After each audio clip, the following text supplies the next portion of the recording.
Baik, persoalan akhir yang saya nak beritahu hari ini, ambil masa 5 minit boleh? 5 minit. Kita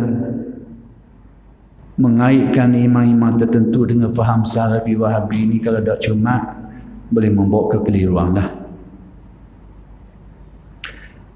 Ulama-ulama Ahlus Sunnah wal Jamaah ni mereka sudah ada senarai, mereka ada mazhab, mereka ada manhaj kaedah, mereka ada alim ulamanya, dan mereka ni ada kitab-kitab. Maka di antara alim ulama yang berpegang dengan faham Ahlus Sunnah wal Jamaah ni, Asy'ariyah ni adalah Al-Imam An-Nawawi. Jadi kalau kita kait Al-Imam An-Nawawi berpegang dengan faham salaf dengan makna Wahabi hari ini, itu silap. Itu silap. Demikian juga Al-Imam Ibn Katsir. Dia adalah tokoh Asy'ari mazhab akidah ni. Kalau kita kaitkan dia sebagai bermazhab salafi dengan mana sama dengan Wahabi hari ini, silap. Baik, mana keterangan sikit je. Kita ambil Al-Imam Ibn Katsir dululah. Ibn Katsir ni memang dia murid kepada Ibn Taymiyah. Memang murid. Tak nak lagi. Sebagaimana Al-Imam Ibn Qayyim juga murid kepada Ibn Taymiyah. Tapi beza antara dua ni, Al-Imam Ibn Qayyim ni anak putih kepada Syekh Ibn Taymiyah. Adapun Ibn Katsir ni sekalipun murid, tapi bab akidah dia mengambil faham Asy'ariyah. Akidah, bukan Salafi Wahabi. Baik. Persoalan contoh akhir saya nak beritahu. Gini, nak beritahu.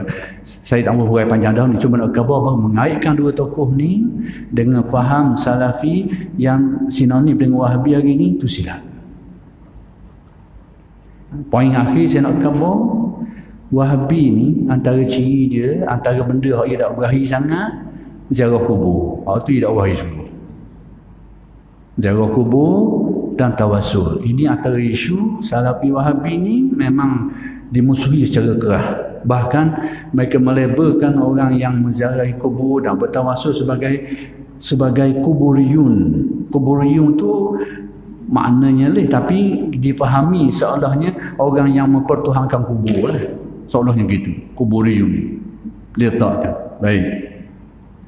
Saya sebut satu kisah.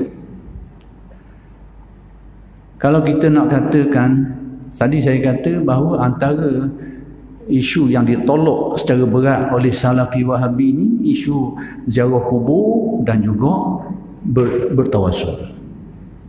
Sehingga Ibn Taymiyah menghukumkan haram pergi ziarah kubur Nabi itu. Jadi kalau nak pakai fatwa Ibn Taymiyah, jangan pergi ziarah kubur Nabi. Haram menurut fatwa Ibn Taymiyah. Sehingga kalau ada orang berniat, berqasad nak pergi ziarah kubur Nabi di Madinah tu, dia niat. Pertama sekali dia ni berdosa, yang kedua safar dia tu, perjalanan dia tu tidak mengharuskan dia untuk jamak kosong.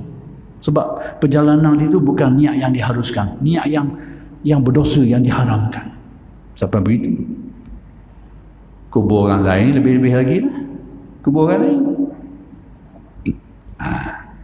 Baik, itu pendirian dia. Baik. Sekarang saya nak kait dua tokoh yang saya sebut tadi itu, Al-Imam An-Nawawi dengan Al-Imam Ibn Katsir. Kalau kita nak kaitkan dia dengan Wahabi, belawang. Dalam isu ini, Al-Imam An-Nawawi menjelaskan mengenai kisah yang membabitkan Al-Imam Al-Utbi. Al-Imam Al-Utbi ni, dia cerita satu ketika selepas di kubur Nabi, dia ada dekat kubur Nabi tu, ada seorang Arabi ni, dia mari kat kubur Nabi ni, beri salam, Assalamualaikum ya Rasulullah. Dia beri salam kepada Nabi. Dia kata, aku mari ni kerana tujuan, kerana ayat Al-Quran sebut, walau annahum izzalamu anfusahum ja'uka fastaghfirullaha wastaghfara lahumur rasul lawajadullaha tawwabar rahimah. mereka ni ketika mereka menzalimi diri mereka ni, lalu mereka datang kepadamu wahai Muhammad. Mereka datang kepadamu wahai Muhammad. Mereka minta ampun kepada Allah dan kamu minta tolong minta ampun untuk mereka juga. Nescaya mereka mendapati Allah Ta'ala tu Maha penerima taubat. Jadi orang Arab ni yang mari kubur Nabi, Nabi wafat dah masa tu. Yang ada dekat tu Imam Utbi. Dia kata aku mari dengan ayat ni sebab ayat ni aku mari ni ke kubur. Lalu bila orang Arab ni pergi, Al-Imam Utbi tu dia kata tiba-tiba aku mari ngatuk dan tertidur. Tiba-tiba aku mari ngatuk. Tertidur, dalam tidur aku mimpi Nabi datang dalam mimpi aku, pergi cari orang Arab tu, muka bawa ke dia, Allah Ta'ala telah memberi pengampunan kepadamu.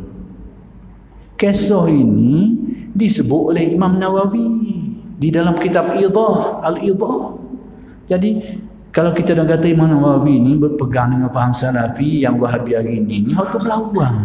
Wahabi tak berhari sekali buah ni, tapi itulah yang disebut oleh Al-Imam Nawawi. Berarti mengaitkan Nawawi dengan Salafi dengan makna Wahabi hari ini silap. Demikian juga Ibnu Katsir dalam tafsir dia, boleh tengok siapa yang tahu tentang tafsir Ibnu Katsir.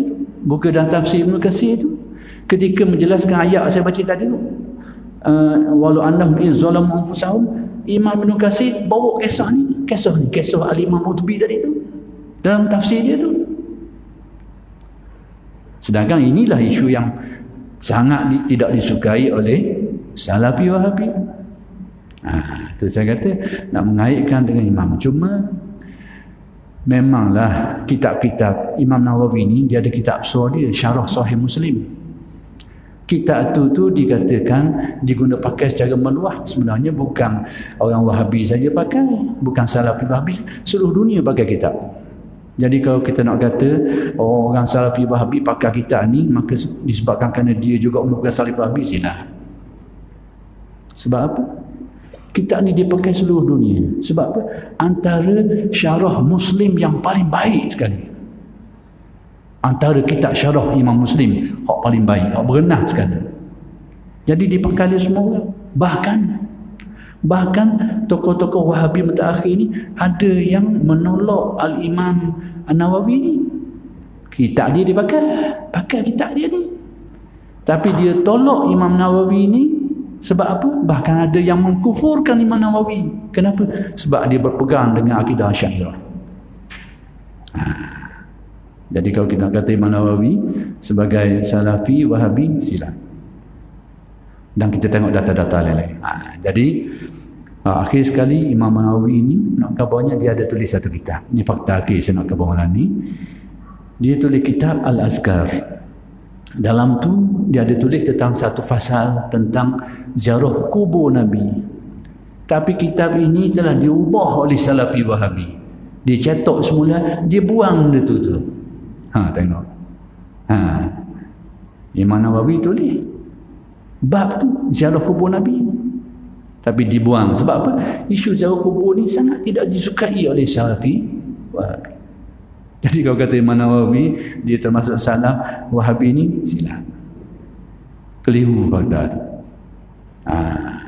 Jadi dia buang, dia ubah. Itu tukar apa ni? Ziarah Masjid Nabi. Itu daripada ziarah kubur kepada ziarah Masjid Nabi. Itulah antara isu-isu yang saya nak jelaskan. Mohon maaflah sekiranya ada orang rasa nak terima tak mau terima, kau ada lah. Cuma saya menjelaskan menurut apa yang saya kaji dalam perkara ni. Apa sekiranya anda rasa betul ataupun ada dalil, maka timbangkanlah. Kalau rasa tak betul, tak ada dalil, salah fakta, tolaklah. Tapi saya beritahu rujukan-rujukan tadi tu. Kalau tuan-tuan mampu, pergi tengok semula hak saya kabar tu, kitab-kitab saya kabar tu.